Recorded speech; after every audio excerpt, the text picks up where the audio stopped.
Hey welcome back to easy biology. যেমনটি আমরা আগের দিন বলেছিলাম যে গত দুটো ক্লাস ছিল আমাদের খুব ইম্পর্টেন্ট, তো সেই ক্লাসগুলো আশা করি অ্যাটেন্ড করার পরেই আজকে ক্লাস অ্যাটেন্ড করছো। আজকে আমাদের যে সম্পর্কিত পড়ার কথা ছিল সেটা ছিল সংকরায়ন।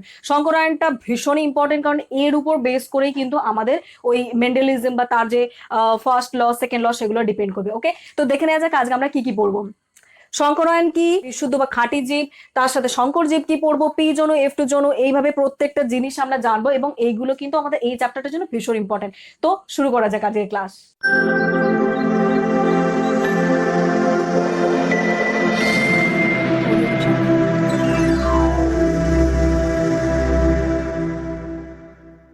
তো প্রথমেই আমরা দেখবো সংকরায়ন কি। সংকর এই কথাটার মানের মধ্যেই কিন্তু লুকিয়ে রয়েছে যে এটা হলো মিশ্র, অর্থাৎ দুটো আমি আলাদা আলাদা বৈশিষ্ট্যকে নেব এবং তাদের মধ্যে মিলন ঘটে আমি নতুন কোনো বৈশিষ্ট্য তৈরি করবো বা নতুন জীব তৈরি করবো। কি রকম দেখে নেওয়া যাক।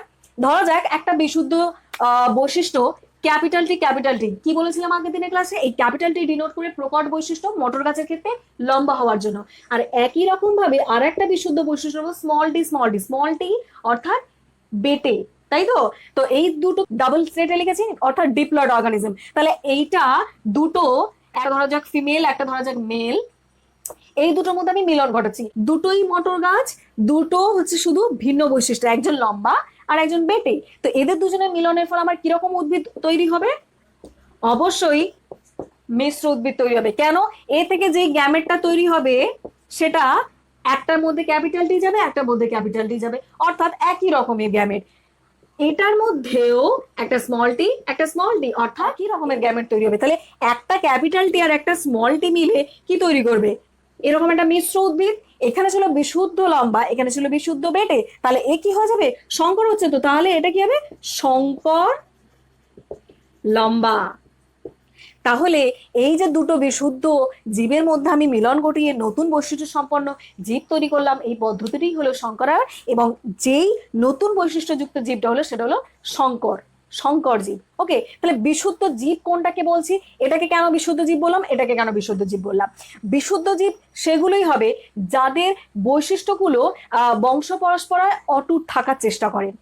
ঠিক আছে, অর্থাৎ আমি যদি এই ক্যাপিটাল টি এর সাথে আর একটা ক্যাপিটাল টি এর যদি মিলন ঘটাই, তাহলে দেখা যাবে এদের দুজনের ফলে যে গাছটা তৈরি হবে সেও কিন্তু লম্বাই হবে। অর্থাৎ এর বৈশিষ্ট্যটা অটুট রাখার চেষ্টা করছে। তাহলে এখানে তো কোনো রকম মিক্সিং ঘটার কোনো রকম চান্সই নেই। ওকে, আর যখন এই মিক্সিং করবে তখনই বুঝতে হবে যে দুটো ভিন্ন বৈশিষ্ট্যযুক্ত আমি জীব নিয়েছিলাম। তাহলে সংকরায়ন কি, বিশুদ্ধ জীব কি, আর সংকর জীব কি, সেটা আমাদের জানা হয়ে গেল। এইখানে লক্ষ্য করো, একজন বাবা একজন মা, এই যে দুজনের মিলনের ফলে একটা সন্তান তৈরি হচ্ছে, তাই তো। আমি যদি এটাকে একটা বংশ হিসেবে ধরি, যেমন ধরো তোমার দাদু ছিলেন, দাদুদের সময়কার যে ভাই বোন যাদেরকে তুমি খুড়তুতো দাদু বলছো, তোমার বাবার কাকারা যারা, একই রকম ভাবে তাদের সন্তান তোমার বাবা, তোমার কাকা জ্যাঠা সকলেই তাদের সন্তান তোমরা, এইভাবে বংশটার এক একটা স্টেপ, তাই তো। তাহলে যেখান থেকে আমার শুরু হচ্ছে সংকরায়নটা বা যেখান থেকে আমার ক্রসটা শুরু, সেই যে বংশটা সেটাকে আমরা বলবো জনিত্রী জনু বা শর্টে প্যারেন্টাল জনু বলি, সেটাকে পি দিয়ে লিখি আমরা। ওকে, সেখান থেকে যখন প্রথম অপত্য সৃষ্টি হচ্ছে সেটাকে বলবো প্রথম অপত্য জনু। অপত্য অর্থাৎ সন্তান তৈরি হচ্ছে, সেটাকে আমরা বলবো প্রথম অপত্য জনু বা ফার্স্ট ফিলিয়াল জেনারেশন। ওকে, তাহলে প্রথম অপত্য, তাহলে ফিলিয়াল জনুর এফটাকে শর্টে লিখলাম, যেহেতু ফার্স্ট বা প্রথম সেজন্য এটাকে 1 দিয়ে লিখবো। এবার এই শর্ট টার্ম গুলো যে লিখছি, এগুলো আমরা যখন নেক্সট টাইম যে ক্রস গুলো করবো সেগুলো এত বড় কথা তো লেখা যায় না, তো এখানে শর্ট টার্ম গুলো দিতে হবে, তাই মনে রাখবে। এবার এইখানেও যদি এর সাথে যে কোনো বিশুদ্ধ বৈশিষ্ট্য এরকম মিশ্র বৈশিষ্ট্য হোক, যে কোনো সাথে যদি আমি ক্রস ঘটিয়ে নতুন কোনো জীব পেলাম, সেটা তখন আবার তার জনুটা হয়ে যাবে দ্বিতীয় অপত্য জনু বা সেকেন্ড ফিলিয়াল জেনারেশন। তাহলে ফিলিয়াল তো এফই রইলো, তাহলে সেকেন্ড বলছি তাই সেজন্য 2 দেবো, হয়ে গেল। তাহলে এইভাবে আমরা কিন্তু পি জনু বা জনিত্রী জনু কি, প্রথম অপত্য জনু বা F1 কি, দ্বিতীয় অপত্য জনু বা F2 কি, এইগুলো শর্ট কোয়েশ্চেন সচরাচর আসে না, বা স্টিল যদি কোনো একটা ক্রস দিয়ে বলে দেওয়া হলো যে এক্ষেত্রে জনিত্রী জনুর কি বৈশিষ্ট্য ছিল বা কি রকম জিনোটাইপ ফিনোটাইপ হতে পারে সেগুলো নির্ণয় করো, এরকম ধরনের টার্ম তো আসবেই বা কোয়েশ্চেন আসবে। তাই এই ধরনের যে শর্ট টার্ম গুলো বা এই টার্মিনোলজিস গুলো জেনে রাখা খুব ইম্পর্টেন্ট। এবার আমরা দেখবো এক সংকর জনন কি, দ্বিসংকর জনন কি। সংকরায়ন তো সম্পর্কে আমরা পড়ছি, তো এখানে এই যে দুটো শব্দ, এই দুটো অ্যাড করে দিয়েছি, কি জিনিস সেই দেখা যাক। আমি এখানে চরিত্র নিয়ে কথা বলবো, ওকে, তার সংখ্যা। ধরা যাক আমি এখানে খুব সহজভাবে বোঝানোর জন্য আবার একই উদাহরণ দিচ্ছি, মোটর গাছের দৈর্ঘ্য নিয়ে। এইটা হলো চরিত্র, এর বৈশিষ্ট্য কি কি ছিল, লম্বা নয়তো বেটে। তাহলে বৈশিষ্ট্য যদি লিখি, ওকে, তাহলে এখানেতে চরিত্র আমি কটা নিয়েছি, কেবলমাত্র একটাই, মোটর গাছের দৈর্ঘ্য। তাহলে সংখ্যা এখানে চরিত্রের কটা হলো, 1 বা 1।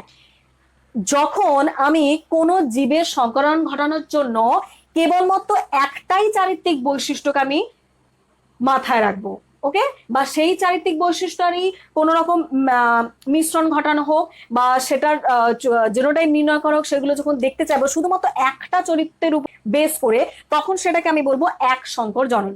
ঠিক সেম জিনিস দ্বিসংকর জননে শুধু বদলে যাবে, এই চারিত্রিক বৈশিষ্ট্যটা হবে 2।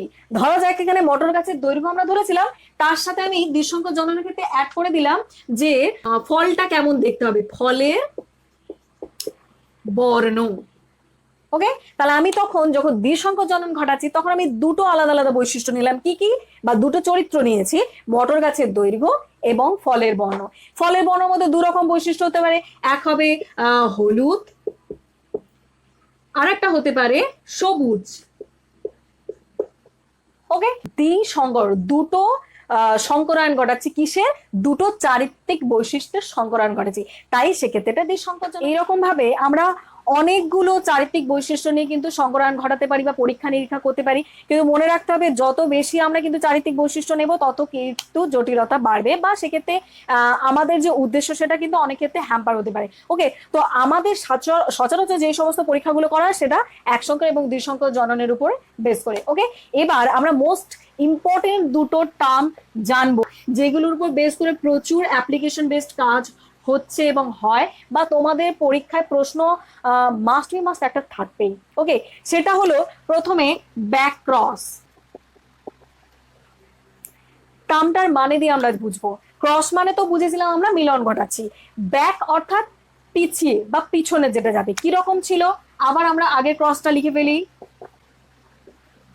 ক্রসে আমরা কি দেখেছিলাম, যে দুটো বিশুদ্ধ জীবের মিলনের ফলে একটা সংকর জীব তৈরি হচ্ছে, অর্থাৎ এইটা পি জনু ছিল, এটা ছিল F1 জনু, তাই তো।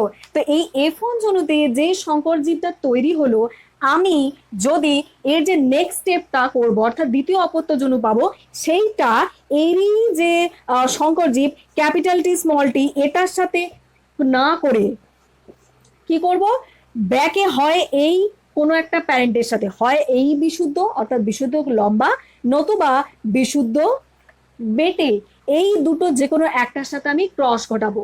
তাহলে কি হবে, তাহলে দেখা যাবে ক্যাপিটাল টি এদের দুজনের মধ্যে ক্রস ঘটানো হচ্ছে, সেক্ষেত্রে দেখা যাবে এইরকম capital T small tea, capital T small tea, capital T এইরকম ভাবে জিনিসগুলো তৈরি হচ্ছে। সেক্ষেত্রে কি দেখা যাচ্ছে, দেখো তো খুব ভালো করে, 50% আমার কি বেরিয়েছে, সংকর লম্বা, আর 50% কি বেরিয়েছে, বিশুদ্ধ লম্বা। এই রকম ভাবে আমরা কি করতে পারি, যে এই যে লম্বা বৈশিষ্ট্য মানে যেটা প্রকট আছে এখানে, সেই প্রকট বৈশিষ্ট্যটাকে ব্যাকক্রসের মাধ্যমে আমি অপত্যের মধ্যে বেশি বেশি করে সঞ্চারিত করব। একই রকম ভাবে এই যে এটা F2 জনু করলাম, এই F2 জনুর সাথেই যদি আবার আমি প্যারেন্টাল জনুর সাথে ক্রস ঘটাই, তাহলে দেখবো আমার যেটা কাঙ্ক্ষিত বৈশিষ্ট্য, যেটা আমি বেশি বেশি করে জীবটার মধ্যে পেতে চাইছি, সেই পুরনো জনিত জীবের সাথে সংকরায়ন করে আমি সেই বৈশিষ্ট্যটাকে অপত্যের মধ্যে সঞ্চারিত করতে পারবো। আর নেক্সট টার্ম কি ছিল, টেস্ট ক্রস। কি এই টেস্ট ক্রস ছিল, নামটা থেকে আমরা বুঝতে পারছি টেস্ট করব অর্থাৎ পরীক্ষা করব। কি পরীক্ষা করব, যে কোনো একটা জীব বিশুদ্ধ না সংকর সেটা আমরা টেস্ট করব। তো আমরা ব্যাক ক্রসে বলেছি যে আমরা যে ব্যাকে যে ক্রসটা করবো অর্থাৎ যে কোনো একটা জনিত জীবের সাথে করবো, তাই তো। এক্ষেত্রে অতি অবশ্যই প্রচ্ছন্ন বৈশিষ্ট্যযুক্ত জীবের সাথে সংকরণ ঘটাতে হবে। আর এখানে আমার এক্স অর্থাৎ সংকর না বিশুদ্ধ জীব রয়েছে সেটা আমরা জানি না। এর জিনোটাইপটা নির্ণয় করার জন্য আমরা এটার সাথে ক্রস ঘটাবো। ঠিক আছে, ধরা যাক আমি একই উদাহরণটাই দিই, মটর গাছের যদি ওই লম্বা বিশুদ্ধ লম্বা বা বিশুদ্ধ বেটে নাকি সংকর লম্বা সেটা আমরা জানার জন্য এটা ক্রস ঘটিয়েছি। যদি রেজাল্টটা এইরকম আসে, অর্থাৎ 100% যদি লম্বা আসে, সেটা সংকর না বিশুদ্ধ আমার জানার দরকার নেই। যদি 100% লম্বা আসে তাহলে বুঝতে হবে এইটা ক্যাপিটাল ডি ছিল। অর্থাৎ এই যে এর যে গ্যামেট বা এর যে গ্যামেট তৈরি হবে এবং তাদের থেকে যে অপত্য তৈরি হবে, যেটা আমরা এই পরীক্ষাটা দেখেছি যে প্রত্যেকটাই হচ্ছে সংকর লম্বা গাছ তৈরি হয়েছিল, যেটা এখানে তো ফলাফল হবে। আর যদি এটা সংকর জীব থেকে থাকে তাহলে 50% হবে বিশুদ্ধ আর 50% হবে সংকর লম্বা। ওকে, তাহলে এইরকম ভাবে আমরা টেস্ট কোশ্চেনের মাধ্যমে কোনো একটা অজানা জীবের বিশুদ্ধতা বা সংকরায়নের মাত্রাটা আমরা জানতে পারি। তো এখান থেকে একটা প্রশ্ন আসে, এখানে নিজেরাই দেখো জিনিসটা দেখতে পেলে যে যখন আমি শুধুমাত্র প্রচ্ছন্নের সাথে সংকরণ ঘটাচ্ছি তখনই সেটাকে টেস্ট ক্রস বলছি, তাই না? তাহলে আমি যদি বলি যে এই জীবটার সাথে সংকরণ ঘটাচ্ছি যখন, তখন কি সেটা তাহলে টেস্ট ক্রস হলো? নো। অর্থাৎ প্রত্যেকটা ব্যাক ক্রস টেস্ট ক্রস হচ্ছে না, কিন্তু প্রতিটা টেস্ট ক্রস অতি অবশ্যই ব্যাক ক্রস হচ্ছে। এটা কিন্তু মাধ্যমিকের ক্ষেত্রে ভীষণ ইম্পর্টেন্ট একটা কোয়েশ্চেন আসে। আর যদি না বুঝে থাকো ভিডিওটাকে রিভাইন্ড করে আরেকবারটি দেখে নাও। আগের পোর্শনটা পড়াতে গিয়ে নিশ্চয়ই একটা নতুন টার্ম বলেছি, সেটা নিশ্চয়ই লক্ষ্য করছে, সেটা হলো জেনোটাইপ। তো দেখে নেওয়া যাক এই জেনোটাইপ তারই সাথে সাথে ফেনোটাইপ কি। এই জিনিসগুলো, এই জিনিস দুটো নির্ভর করবে জিনের যে অবস্থা বা স্টেট তার উপর এবং তার বাহ্যিক বৈশিষ্ট্য। আমরা আগের উদাহরণটা কি দেখেছিলাম যে যখন F2 জনুতে নতুন অপত্য তৈরি হচ্ছে সেগুলোর মধ্যে 3 রকম ভ্যারিয়েশন দেখেছিলাম, 4টে উদ্ভিদ হচ্ছিল। কি কি? একটা ছিল ক্যাপিটাল টি, একটা ছিল ক্যাপিটাল টি স্মল টি, আর একটাও ছিল ক্যাপিটাল টি স্মল টি, আর দুটো ছিল স্মল টি, তাই তো? তো এইখানেতে ভালো করে লক্ষ্য করো যে আমরা বাইরে থেকে কতগুলো গাছকে লম্বা দেখতে পাচ্ছি। এখানে ক্যাপিটাল টি যেখানেই থাকবে সেখানেই আমরা জেনেছিলাম বৈশিষ্ট্য প্রকাশ পাবে, তাই তো? তাহলে এই 3টেই ছিল লম্বা গাছ। আর তাহলে অবভিয়াসলি এটা কি হবে? বেটে গাছ, তাই তো? তাহলে ফিনোটাইপ অর্থাৎ বাহ্যিক বৈশিষ্ট্য সেইটা আমরা দেখলাম লম্বা পাচ্ছি 3টে আর বেটে পাচ্ছি একটা। তাহলে এই যে বাহ্যিক বৈশিষ্ট্যের প্রকাশ সেটাকে বলবো ফিনোটাইপ। যখন এটাকে আমরা অনুপাতিক হারে প্রকাশ করবো তখনই সেটা হয়ে যাবে। তো একই রকম ভাবে যখন জিনোটাইপিক অনুপাত বলবো অর্থাৎ জিনের উপর নির্ভর করবে। জিনের উপর কি নির্ভর করবে? যেমন এখানে দেখো এই যে অ্যালিল দুটো বা জিনটা রয়েছে সেটা হোমোলোগাস কন্ডিশনে রয়েছে, অর্থাৎ সমসংস্থ ক্রোমোজোমের একই লোকাসে লম্বা বৈশিষ্ট্যকে প্রকাশ করার জন্য জিন দুটোই পার্টিকুলারলি রয়েছে। এখানে দেখো হেটেরো কন্ডিশন, অর্থাৎ একটাতে লম্বা আর একটার জন্য বেটে, এটাতেও আবার হোমোলোগাস। তাহলে এইরকম ভাবে বিশুদ্ধ লম্বা পাচ্ছি একটা, দুটো সংকর লম্বা পাচ্ছি আর একটা পাচ্ছি বিশুদ্ধ বেটে। তাহলে এই জিনোটাইপ আমরা বলবো যেগুলো কিনা জিনের অবস্থানের উপর নির্ভর করে বা তার ইনার যে বৈশিষ্ট্য সেটাকে আমরা নির্ভর করেছি। সেটা কি হচ্ছে? লম্বা বিশুদ্ধ লম্বা পাচ্ছি একটা, সংকর লম্বা পাচ্ছি দুটো, আর বিশুদ্ধ বেটে পাচ্ছি একটা। এটাই হলো জিনোটাইপ। আর জিনোটাইপিক অনুপাত যখন বলবো তখনই এগুলোকে অনুপাতিক হারে লিখবো 1:2:1।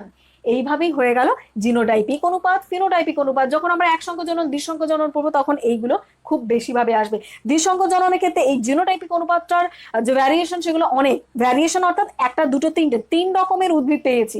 সেখানেতে দেখা যাবে 16 কি করে পাবো, কিভাবে পাবো, সেগুলো ভীষণ ইজি ভাবে আমরা জানতে পারবো।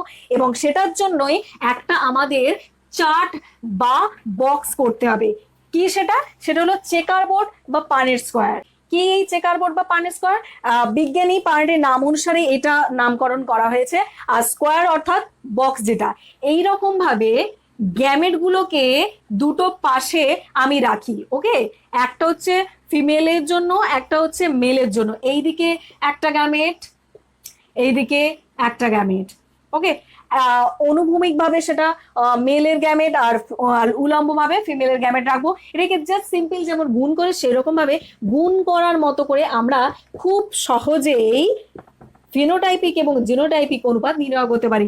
এইটার সাথে এইটা, এটার সাথে এইটা, আবার এটা এটা এটা এটা। খুব ইজি, খুব ভালো করে দেখো। এখানে আমাকে কি হবে না হবে বুঝতে পারছিলাম না, আমাকে আবার ক্রস করতে হবে, তবে দেখা যাবে না। পরীক্ষাতে এরকম প্রচুর কোয়েশ্চেন আসে। কম্পিটিটিভ এক্সামে তো আসেই।